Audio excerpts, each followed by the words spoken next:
Vəsiqələrinizi və əhəmiyyətli pasportlarınızı üstünüzdə götürün, hazırlaşın. Lazımı xəbərdarlıq gələndə Azərbaycanın cənubunu tərk edərək şəhərə, Bakı və onun ətrafına doğru hərəkət edin. Sosial media platformalarında yayılan bu məlumatlar heç də həqiqəti əks etdirmir.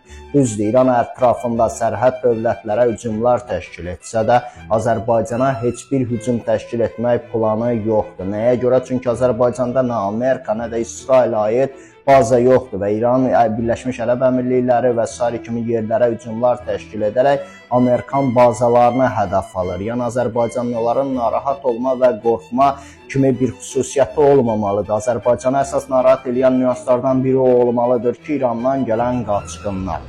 Əgər bu savaş böyüyərsə və aylarla davam edərsə, Azərbaycana 10 milyondan yaxın qaçqın gələ bilər. Bəli, bu qorxulu və təhlükəlidir. Amma İranın Azərbaycanı vurma senarisi çətin ehtimaldır.